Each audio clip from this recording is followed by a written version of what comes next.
Friday night, the MCG, a big crowd, all eyes on Footy's most historic rivalry.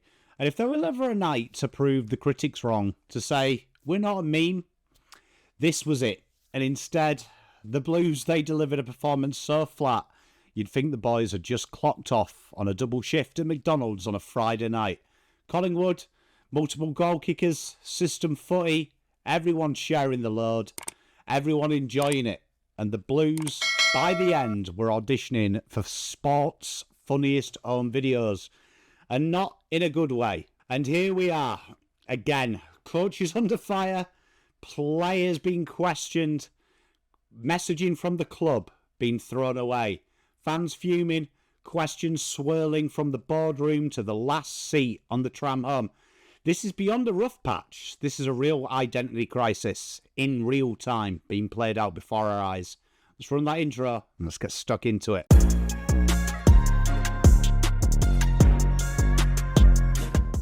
Well, I suppose we start at the beginning. We relive this car crash together because if you don't laugh, you'll probably cry. Blues start with a little bit of intent. Williams was lively early on. Motlop tried his best on the chaos ball. Even De Koning got his hands on it at the start. Down by just a goal in that first, Collingwood did look the better side, but there was ever so much of a glimpse of hope. Maybe the Blues could do it. But then in the second, the Collingwood Football Club brought their heat. The Blues, they couldn't hit a handball, they couldn't hit a kick. Ball movement just fell apart and collapsed, and Carlton, as usual, with their own worst enemy on turnover. Pie's starting to get comfortable and the skills start to unravel. And then quarter three, Collingwood go from surgeons to butchers, and the good kind of butchers that make juicy steaks. They absolutely tore Carlton apart. The contest was blown wide open in 20 minutes. The Pies sliced through at will, and every mistake was punished duly. Quarter four, the game seemed to go through in the motions. Williams was subbed off. Fans were heading home and Collingwood were cruise control. And in the end, it was a very comfortable victory. And the margin really doesn't tell the story. Let's break this down into where I am at the minute. The first one, the leadership vacuum. Let's start with that because I think that is where there's a big brot at the minute. Cripps, Kerner, Wheater, Doherty and Akers, these guys are older players and some in the leadership group. But in the heat of battle, they're silent, they're directionless. There's no one pulling blokes in, and the sense of urgency disappears when the tide turns. When Collingwood search, our leaders are pointing, not directing. They're scratching their head. The body language looks like they're stuck at the airport on Christmas Eve. And some of them aren't kids. They're blokes who have seen off two coaches already. If it's always the coach, you've also got to look at the leaders. And at the minute, they're not inspirational. They're about as inspirational as trying to use Windows 95 on a TomTom. Like, they are really worrying, and it is a real worry when they're saying they're going to make the jersey proud. And at the minute, it doesn't even feel like they are trying to put in. And then let's talk about the selfish, unaccountable footy. Team footy, not in the slightest. Over and over, you see the short options ignored. Akers flapping for the ball while Motlop's free on the lead. The ball still punts up to Kerner 3-on-1. It's like we've never seen zone defence. And then you look at the defence itself. McGovern was allowed to float off all game while O'Farrell was left to the wolves in Tim Membry. Nobody helping, zero accountability, and Collingwood found this mismatch. And they just attacked it all night. And we just hope we fix ourselves. And then we look at the little things. The Pies celebrate every smother, goal, assist, 1%er as if it's their last. The Blues, it's just 18 blokes hoping that the boss will say they can go on early. The only thing we're good at the minute is sharing the blame at the loss. You can set your watch to it, and at the end of the game, you hear that quite a bit. And the skills and composure, it's butchered. It's missing. If football was a KPI on butchering, we would win the flag. There's shank kicks. There's apathetic shots at goal. There's selfish shots at goal. Doherty, Akers, Cripps, time and time again, straight to the opposition, handballs to feet.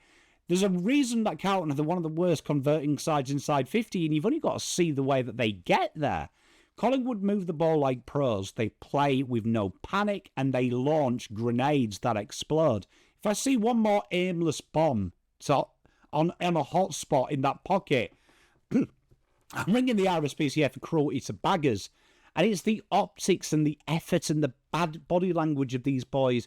You hear Voss bollock the leadership group saying the effort has been abhorrent. And you're hoping to see a little bit of pride, a little bit of fire, at least some solemn faces. Instead, and I'm not blaming Cripps, Colonel, but you see low high fives as he smiles and he pats Howe on the back and he low bows Darcy Moore. I want a bit of energy, and at the minute it's like there is no energy. It's a bit of fun. Read the room. You're not hurting enough. It's like you're pantsing around. What does that say about our culture? Like we said, the Pies celebrate tackles, goal assists, smothers, every little win. It's a club that's in sync. It's harmonious. They look like the Blues. They look like they're queuing for the last train home out of there. I haven't seen a group this flat since I was forced to do double physics on a Friday afternoon. It is really scary. And then we go on to the Carlton identity. Let's pause for a bit. What are we as a football club? They come out this week and say that they want to do the jersey proud. And what is that jersey? It used to have swagger. You ask 100 people about what Carlton's identity is, and they'll be like, what brand? Collingwood's system, their pressure, their team first, their next man up. Carlton's is vanilla. There's no real signature. There's no real style. Every new coach comes with a slight new system, but there's never any true identity. It's pressure one week, and then that fades the next week, and then we're a kicking side, and then we've got to get smarter. And it's never bold. There's a reason fans feel disconnected. It's not just because they're losing, it's how we lose. We talk about respecting the jumper, but how about you see it? There is no mongrel, there is no pride. All we get is reset after reset, never real direction. And now we're in this situation again where we're at the same point we've always been. It's like a club who was afraid to take any risk in case it's bad and daring to be great. And that breeds vanilla, uninspired football. You could swap our game plan with a YouTube tutorial and the players wouldn't notice. It's just buzzword after buzzword, beige tactics, no guts, no flair. What needs to change is we need to be inspired and pick an identity. Are we a pressure side? Are we a skillful side? Find something and live by it. Feels like this whimsically changes every week, and the leadership needs to be action, not words. We talk about we're going to have honest conversations throughout the week. What are they talking about? Neighbours, the Hollyoaks omnibus. Bring us on the journey. Not just spin the story after every loss. And culture, it rewards risks, in my opinion. Not effort, but connection. It's more than stats, because right now it feels like there's 18 blokes who are just popping up their LinkedIn. It's not a football team. We used to be a club that everyone loved to hate, and now we're just a club that everyone remembers for all the banter reasons. Who are Carlton? Until we answer that, I don't think any of this matters. And I feel like we've got to look at future planning. I feel like 2026 starts now. And we know Voss is gone. There's no redeeming that. And Voss has to share the blame because he's got to inspire these players and he's obviously lost them. But a lot of these players have been here coach after coach. And we need to start playing these kids. We need to see, because at the minute we've got no first round picks until TDK goes. We need to give Moyer, who had some moments, he was iffy in others. We need to see Carroll. We need to maybe look at Charleston. We need to make sure Wilson gets a game. Stop with these stopgap fixes. Morlock has to play pure in the forward pocket. That is where he's going to be for the rest of his life. The starts with the off-field too. We need to review that at the end of this season and really structure that properly. But the draft hand is thin. And right now, it's time to stop, patching up the Titanic as it's sinking with chewing gum and actually get serious. We need to see where we are in the next 3 to 6 weeks with these players. See if there's some diamonds in the rough. Play them in their best position. Play the Camparellis and co. Because we have just been absolutely played off a park of a team that itself had injuries, had some changes, and some Collingwood fans in their own admission were worried about this game. And that is what's genuinely scary for me. There is a gaping chasm between us and the next team. And right now, we've just played the best team in the league And we've shown where we are. We are miles off it. The momentum, the ability to build momentum, the ability to stay engaged in the game. And that's a big worry for me. The players don't look engaged. The fan base is definitely not engaged. And what's really confusing is when you look at this team, everything is wrong. It's as unprofessional as a professional outfit can be. The blueprint is completely ripped up. And it's okay that Voss now starts to bring the fans in and say, we've let the fans down. If the truth be told, they've let the fans down since the finals last year. Midway through that season, once them losses started, it was glossed over that it was injuries through PR. And at the minute, it is soggy chips, no burger, and we've just got a bun. And we're trying to sell it as a Big Mac meal. For me, this is a real big worry because I don't know where to from here. I look at this group, and the longer they play like this, the more I feel like the alarming thing is this playing group has a lot to answer for too. Because this was a rivalry game. When you come out in the press and you talk about what, like Jacob Worthington did, this matters to us, we're going to make the jersey proud. I didn't see it. And I didn't see it last week, and I haven't seen it for a long, long time. As this gets on, and this goes on and on, the hope dies. And the Blues fans will always be here. But I feel like 75k was a little bit of a statement because that usually is a big 90k game. And it's sad to see because we are so far off it. From skill errors to this vanilla messaging we have. And when I look at it, I feel like all the charisma of Carlton Football Club has died. The bravado's still there.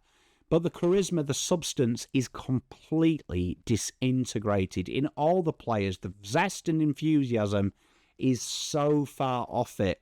And when you look at how they play, how Collingwood play, is with confidence, it's with vigour, it's with vitality. There is a real identity. You know what? As a Carlton fan, what pains me is it looks like it's hella fun. I really want to be out there and doing it. You know what, baggers? Like, talk to me. Where are you at in there? What is the fix? What is the cure? I look at this at the minute and I'm seeing players check out, and that worries me because a lot of these aren't babies anymore. They're not babies. They are old and wise. They have been here before, and it is genuinely terrifying me that we've gone here again. I have no doubt Voss isn't the man. I've said that for a long time now on this channel, and some of you have got angry with me. But I saw a team that had 7 under 50 players in game time, and I would say that 5 out of them were probably in our better players this week. Outside of Zach Williams, who's played a lot of football and been injured before he went off, I feel like there was a massive skill gap between the next best. And the Blues have got to do something because this is the group as well. The tackles inside 50 count. When you're going into this game and you have 2, that is disgusting. That is disgusting because this time last year we were judged on our forward half pressure. 52 unforced errors. This is a real alarming, and honestly, if anyone at the Carlton Football Club is listening to me, please stop with this stupid messaging that everything's going to be okay, because it's plainly obvious it's not. This isn't going to get better. And when Voss says there's something to play for this season, try and play for a little bit of pride. Something has to be done, because at the minute, we are so far off it, and I genuinely fear for this playing group, because I don't know how it can continue. I don't know how you get that vitality back. And is it just going to be a sugar hit if they do get a new coach for a couple of weeks? Something drastic has to be done, because in my opinion now, this has become habitual from these players. They do check out. And that is a worry, because we've got some young players there that simply are going to be the future of this club. I think some of the older players aren't, and they're starting to play like that. But if we're going to build this culture up, it can't be this quitting mentality and someone else will come and fix the job. Until 23 people go out there in navy blue and say, I am the cure, I am the fix, it's never going to happen. Let me know in the comments what you guys and girls think, as always. I love it. We'll be back tonight with a watch-along. I'm looking forward to watching some of the football. Peace, love, and light to everyone. Make sure you hit that like and subscribe button. Until next time, Pom out. Spent all my life holding all of it closely. I played it innocent. content. I'm finally facing it all, fearless.